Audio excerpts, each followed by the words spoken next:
पाठ 17 धृतराष्ट्र की चिंता। जब द्रौपदी को साथ लेकर पांडव वन की ओर जाने लगे थे तो धृतराष्ट्र ने विदुर को बुला भेजा और पूछा, विदुर, पांडु के बेटे और द्रौपदी कैसे जा रहे हैं? मैं कुछ देख नहीं पा सकता हूँ, तुम ही बताओ कैसे जा रहे हैं। विदुर ने कहा, कुंती पुत्र युधिष्ठिर कपड़े से चेहरा ढककर जा रहे हैं। भीमसेन अपनी दोनों भुजाओं को निहारता, अर्जुन हाथ में कुछ बालू लिए उसे बिखेरता, नकुल और सहदेव सारे शरीर पर धूल रमाए हुए क्रमशः युधिष्ठिर के पीछे पीछे जा रहे हैं। द्रौपदी ने बिखरे हुए केशों से सारा मुख ढक लिया है और आंसू बहाती हुई युधिष्ठिर का अनुसरण कर रही है। यह सुनकर धृतराष्ट्र की आशंका और चिंता पहले से भी अधिक प्रबल हो उठी। विदुर बार बार धृतराष्ट्र से आग्रह करते थे कि आप पांडवों के साथ संधि कर लें। विदुर अक्सर इसी भांति धृतराष्ट्र को उपदेश दिया करते थे। विदुर की बुद्धिमत्ता का धृतराष्ट्र पर भारी प्रभाव था, इसलिए शुरू में वह विदुर की बातें सुन लिया करते थे, परंतु बार बार विदुर की ऐसी ही बातें सुनते सुनते वह उब गए।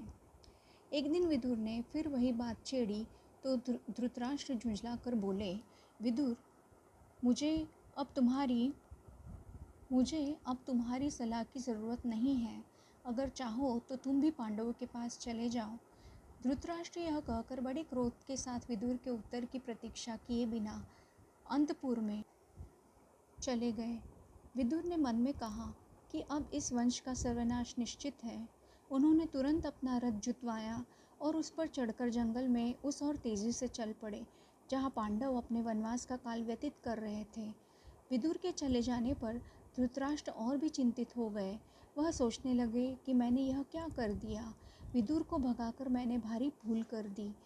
यह सोचकर धृतराष्ट्र ने संजय को बुलाया और कहा, संजय, मैंने अपने प्रिय विदुर को बहुत बुरा भला कह दिया था। इससे गुस्सा होकर वह वन में चला गया है। तुम जाकर उसे किसी तरह समझा बुझाकर मेरे पास वापस ले आओ।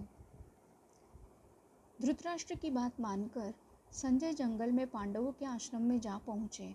संजय ने विदुर से बड़ी विनम्रता के साथ कहा, धृतराष्ट्र अपनी भूल पर पछता रहे हैं। आप यदि वापस नहीं लौटेंगे तो वह अपने प्राण छोड़ देंगे। कृपया अभी लौट चलिए। यह बात सुनकर विदुर युधिष्ठिर आदि से विदा लेकर हस्तिनापुर के लिए चल पड़ा।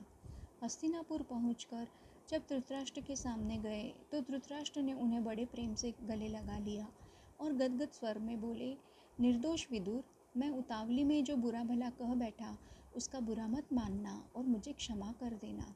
इसी तरह एक बार महर्षि मैत्रेय धृतराष्ट्र के दरबार में पधारे।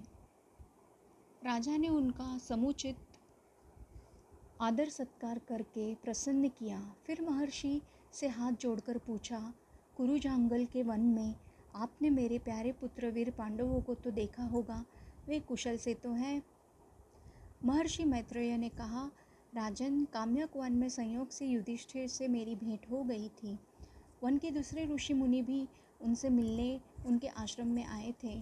हस्तिनापुर में जो कुछ हुआ था उसका सारा हाल उन्होंने मुझे बताया था। यही कारण है कि मैं आपके यहाँ आया हूँ। आपके और भीष्म के रहते ऐसा नहीं होना चाहिए था।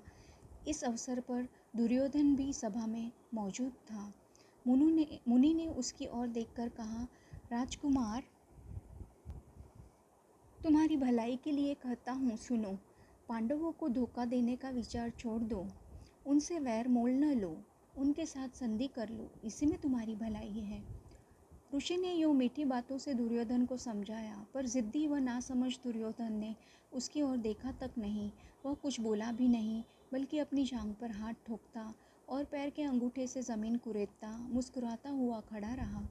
दुर्योधन की इस ढिठाई को देखकर महर्षि बड़े क्रोधित हुए। उन्होंने कहा, दुर्योधन, याद रखो, अपने घमंड का फल तुम अवश्य पाओगे। इस बीच हस्तिनापुर में हुई घटनाओं की खबर श्री कृष्ण को लगी।